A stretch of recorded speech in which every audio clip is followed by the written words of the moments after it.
Brock Lesnar made his shocking return to WWE at SummerSlam, shocking the world and attacking John Cena just moments after he lost his WWE Undisputed World Championship to the American Nightmare Cody Rhodes. And this is a seminal moment not only for WWE, but for Brock himself. There was a lot of speculation about whether or not Brock would show up to this show, and it was centered around the controversy of his alleged involvement in the Vince McMahon lawsuit.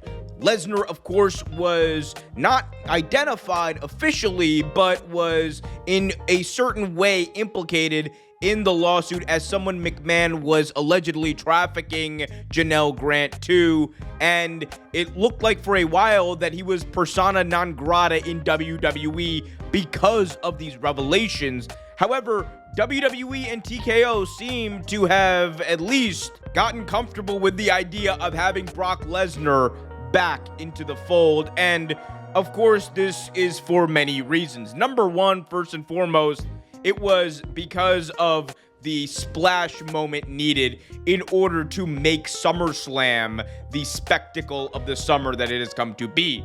They wanted fans to not only go home happy knowing that Cody Rhodes was once again the champion and that John Cena was once again their beloved babyface, but also for them to know that there is chaos on the horizon and that John Cena's final few months would not simply be him playing the hits. It would be him going out and dealing with the unpredictable. And there is no one character that is more unpredictable in WWE than the beast incarnate Brock Lesnar. And of course, the other reason that they brought him back is because Brock Lesnar is still to this day one of WWE's biggest stars.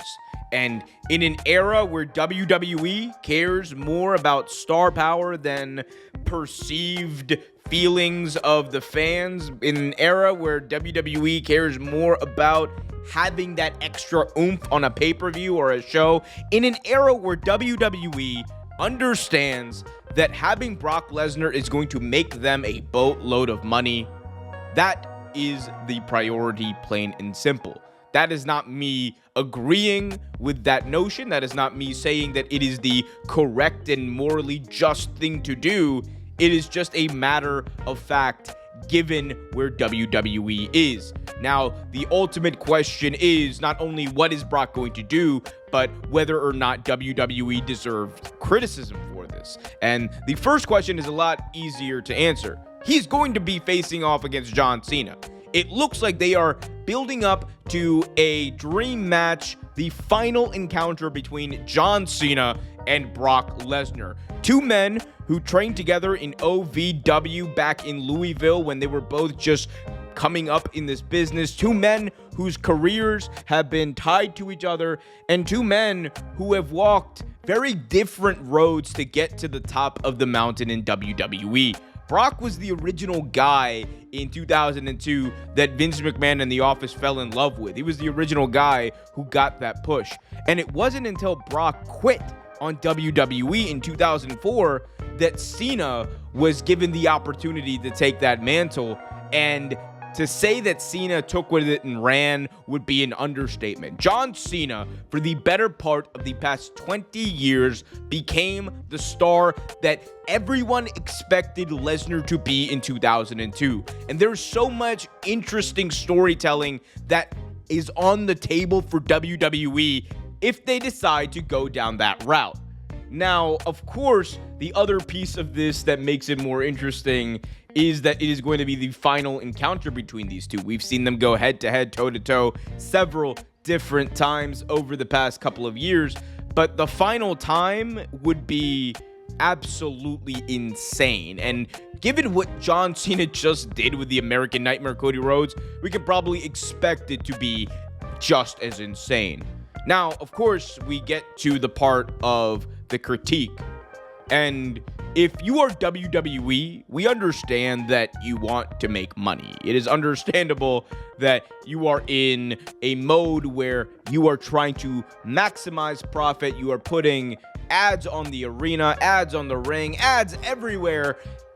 and you want to capitalize on the biggest stars that you have access to. And that is great, but you would think that when you have a guy who was allegedly being solicited these women to, if you have a guy who was allegedly being propositioned with the prospect of sleeping with WWE employees in exchange for contract offerings or whatever the deal was there, you would think that it would give WWE some pause. You would think that it would give WWE a little bit of time to take a step back and really think about whether or not this is the right message to send. And the fact of the matter is, WWE does not care. They don't care. And they likely will not care for some time, because right now they are not getting as much blowback as they would, not only because you have an entire ecosystem of very pro WWE content that will never actually touch the critique here, but you also have the fact that WWE has gone out of their way not to really mention these things, not to really care, and really they are just hoping that people forget about it, and the spectacle of these matches, the spectacle of these moments, and the spectacle of the experience are going to take over and distract people from what's really happening. And it is very sad, because the most likely outcome is that people will forget. People will not really care about whether or not this is the right thing to do. And this is not to say that Brock Lesnar is guilty of anything. He has not been charged. He has not been held legally liable. So I want to make that clear. But you would think from a PR perspective, a company that's had as bad a PR year as WWE has, they would at least try to mitigate some of that bad PR. Yet here we are, and they continue to do the same thing. And it is weird because they're also in a place where they've taken away the post-show press conference. They are not as open to criticism and not as open to those avenues of criticism as they once used to be, because they want this to be a positive experience. WWE does not want to actually deal and grapple with the bad side of this business. They don't want to deal and grapple with the hard questions. They want to deal and grapple with the fun. They want to deal and grapple with the aura. They want to deal and grapple with the moments. They want to deal and grapple with Brock Lesnar. That is the route that they have chosen. That is the route that they are going in. And that is the route that we probably all have to get used to, whether you like it or not. That is WWE in 2025. And the only way it'll change is if people stop being distracted by the aura, stop being distracted by the moment, stop being distracted by everything that WWE feeds us. I don't expect that to happen, but hey, guess we'll see.